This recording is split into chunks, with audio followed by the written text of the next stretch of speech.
America Uncanceled on Cpac Now. I'm Matt Schlapp along with Mercy Schlapp, and obviously Cpac is days away. It's going to be next week. I'm hearing it's 8 days away, and let me tell you, you can feel the energy in the office. They're ready to go, very focused, and we've got a great list of speakers. Who's coming? Yeah, that's exactly right. Well, we have everybody you want to hear from. Of course, there's going to be a presidential race. I don't know if Joe Biden knows this, but someone might want to tell him in 2024. I appreciate the fact that he's over in the Ukraine, but you might want to come back here because there's some problems brewing in the United States of America, and obviously Donald Trump will be there, who's already announced that he wants to take on Joe Biden, and some people that believe that they're better to be the nominee than Donald Trump are going to be there too, like Nikki Haley, Mike Pompeo, and others. And then it's a who's who of who do you love in Congress, right? Ted Cruz, Senator Rick Scott on the Senate side, Bill Hagerty, many others, and in the House. It all starts with our favorite congressman, I can say that, Jim Jordan of Ohio, who's got that big gavel as the chairman of the Judiciary Committee, and James Comer, who's got the gavel at Oversight. We have Jason Smith, who's the incoming chair or the current chair of the Ways and Means Committee. So, and then a lot of those 30, those kind of, some backbenchers who were pushing to get reforms in the House, they're going to be there as well. It's exciting. We've got Senator J.D. Vance coming, as well as Senator Eric Schmidt. So the list goes on and on. Congresswoman Elise Stefanik.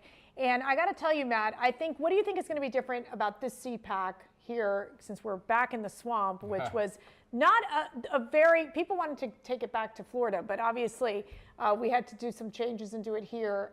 What do you expect to happen next week? Well, first of all, there's going to be a second Cpac, so everybody. I want it in Florida. I've already made that call, so I know the Texans probably won't like that, but we'll see. Yeah, that's right. The Texans might fight us over that, but let's face it, Red America doesn't love coming to blue cities, big, broken, bankrupt blue cities, but Washington, D.C. is our capital, and it's very important that red voters come back to the Capitol and put a stake in the ground and say, this is our capital too. And that's what Cpac is going to do. We're going to reclaim this capital. We're going to take on the swamp, and we're going to have a great event in which to do that. And I think the media intensity and interest around Cpac is really high. That's usually the case. I think the media intensity around you, Schlapp, can be very high, too. You too, Schlapp. I know. So we start with activism training that Wednesday, March the 1st. That's a really great opportunity. Walk us through what that looks like in terms of what we call the boot camp. Well, we get everything started by not just talking at people, but urging them to act. And as we think about the program around Cpac, it's all about taking back our country in action. And the boot camp is where it all begins. It's about activists, learning how to be better activists, learning how to communicate better, learning how to use social media better, learning how to ballot harvest and all these crazy new rules we have in our voting system, and to just be more educated on what's really going on in the areas they care about. I mean, we're raising our kids in the Commonwealth of Virginia, and one of the things that was very heartening, I'd say both in the Kavanaugh fight and in the fight of the parents in the Commonwealth of Virginia, was people you never thought would be in politics decided they'd get involved. That's right. Because it was about, in Brett's case, it was about their friend, but when it came to the schools, it was about their kids, and it was about their neighbors' kids, and it was about their grandkids. And common everyday people just stood up and started fighting back, and that's what Cpac has to do. We have to be a place where people come together, learn the right lessons from each other, and let common citizens take back the country. The professionals haven't really gotten the job done. Yeah, and if you've never been to Cpac, I got to tell you, it really is like hanging out with your big extended family, except you actually get along with everybody. It's not just like the crazy uncle during Thanksgiving. But, I think, I do find that people really connect, and then they stay friends, and then they look forward to the next Cpac to be together, and they take back what they've learned. There's one individual friend of ours who's actually going to be on the Cpac stage, Olivia Bernard, who literally came to Cpac, learned what she could, ran for school board, won the school board seat in Texas, and really became active in her community because she saw things were crumbling in her community and she wanted to make a difference. We've also got the Ronald Reagan dinner that's happening March 3rd. That's Friday. Who's our keynote speaker there? The one and only Carrie Lake is our keynote speaker at the dinner. You think about out there across the landscape, who have people not had a chance to hear from in person. Right. Right, because she's not been an elected official yet, and who really grabbed people's attention. It's Carrie Lake. Yeah, she's talk about a no-nonsense individual, a leader who inspires, a great communicator, really knows how to talk about the issues that matter to us. And then we've got the women's breakfast, which I think I'll invite you to as well, where we're going to have Congresswoman Lauren Boebert be speaking there. And Moms for America is a great sponsor with Kimberly Fletcher. And we really, it's such a great event of all women coming to get the conservative women coming together, because we're not about to give up on womanhood like the left has done, Matt. But, you know, we also got the Cpac Central, the Cpac store where you get your merchandise. I mean, really, it's just, I think, one of I say one of the best ways to network. And God only knows people have found their future spouses. So we're going to try to find Colton Furlow, his wife. That's our goal. No, it's true. There's been a lot of Cpac proposals, Cpac marriages. We're going to have Catholic Mass every day. We're going to have Christian service as Christian well. services on Friday. We're going to have Shabbat dinner. Shabbat dinner on Friday night, which is just across the street at the Ramada. So there's all kinds of great ways to come and make new friends at Cpac. And you can get your tickets. Go to cpac.org. There's all different levels. If you're a student, you can get in for next to nothing. I mean, it really is. It shouldn't be, but if you're in the media, you can even come for free. We really should be charging them. What are we doing? Gosh. Well, we can't allow the fake news to come in. That's for sure. We have said no to some credentials this year.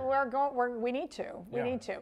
I do want to quickly turn to the news. Just want to get your quick update, your response to what we're seeing play out. So we saw President Biden go over to be in Ukraine, to be with President Zelensky. Then we've got this Ohio situation where there's been the train derailment. A lot of Ohio residents very concerned about what's happening there. And President Trump going to visit the area as well. What's your sense in terms of where we are on the political landscape right now? You know, I think it's a really odd thing.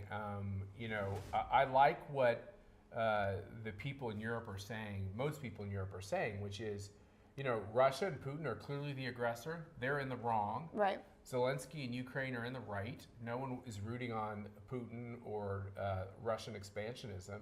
By the same token, we have to be careful, because I was just studying with one of our daughters the build up to World War I, and I remember learning it the first time as a student. And when you have kids, you learn things a lot of times. But you go back through it again, and you realize that the entire civilized world went tripping into war unintentionally because everybody wanted to have each other's back, and there were these competing alliances, and the whole globe went into war. And it was a really deadly war, obviously, and the way people died was just terrible and tragic because of all the chemical weapons and everything else, the mustard gas, and so it's a new modern form. But we could go tripping into war, and a lot of people worried about nuclear weapons being used in this war. And what we need is our president to be sure-footed, to talk about what the moral cause is, but to not commit America to go fight in every moral cause. That's right, yeah. And the key will be, will China play a role? Are they going to align themselves with Russia, which is their most likely ally?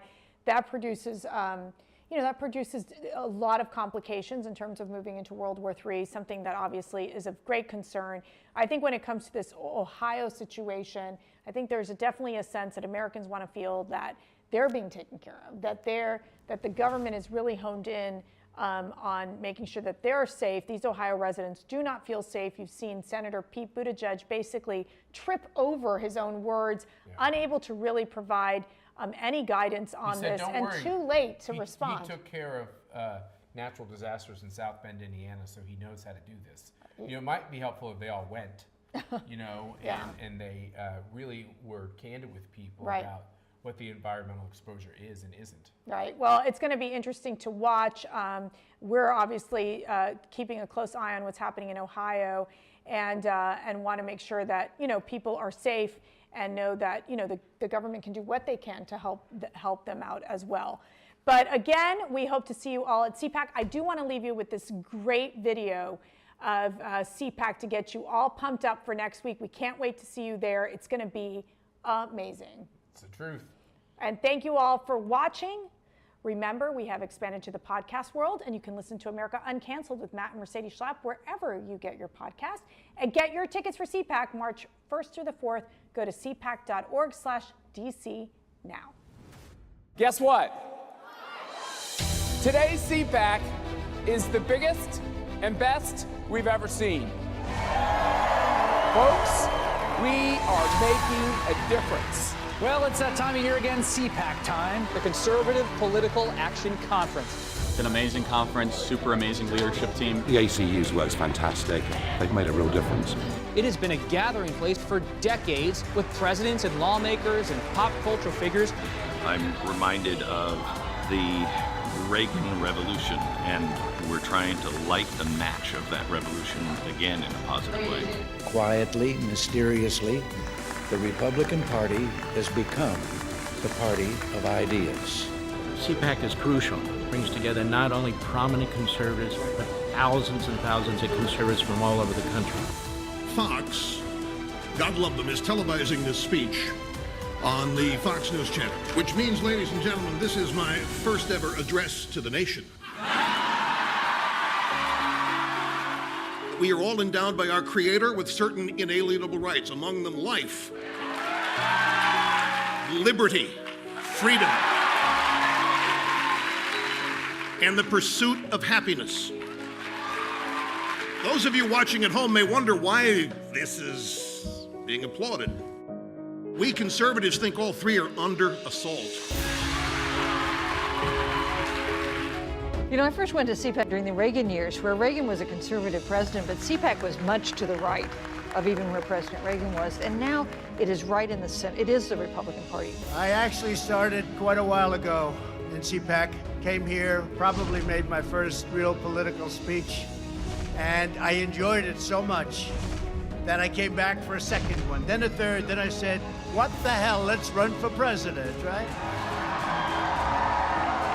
Well, the president may have won an award for being one of the longest presidents to actually speak at a Cpac event. This speech went well over 2 hours.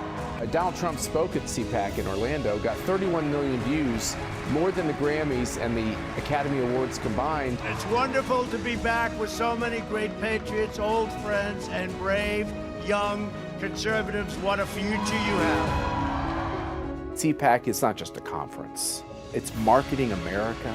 It's trying to show the whole world a glimpse of what makes America great. And you feel a lot of responsibility to do it right. Freedom, as Reagan told us, is not passed down in the bloodstream from one generation to another.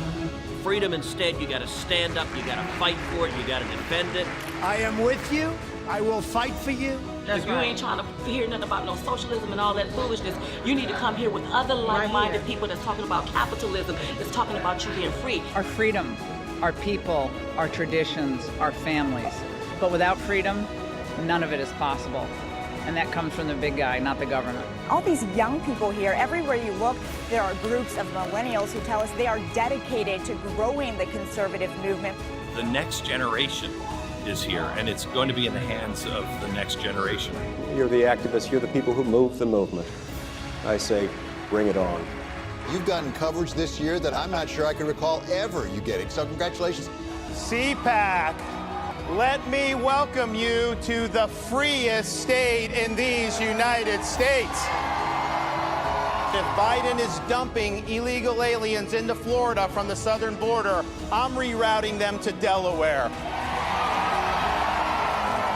Cpac kicks off today. Matt, congrats on another successful conference. It's obviously the Super Bowl for conservatives. Being conservative, being liberty-minded, being freedom-based, and Cpac is what makes America great.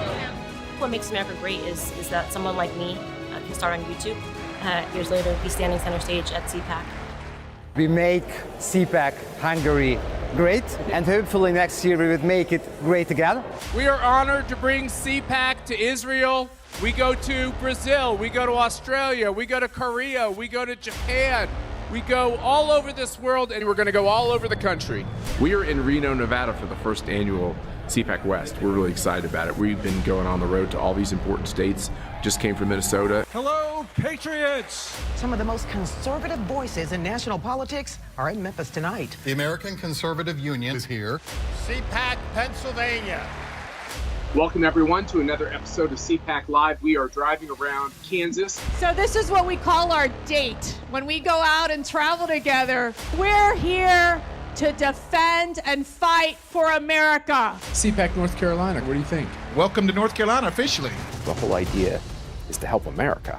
And if these thousands of activists who come to the conference and the millions who watch on their computer screens get more engaged in their community, we're going to save America. Hold the line, stand your ground, and don't ever, ever back down. Woo! It's good to be here at Cpac this year. How y'all doing? We stand together and defend liberty in the immortal words of William Wallace. Freedom! Cpac is all about the activists. It's about young people. It's about you. It's about people who are passionate for liberty, people who care about the Constitution. We can't be put in the corner. We must be out and engaged.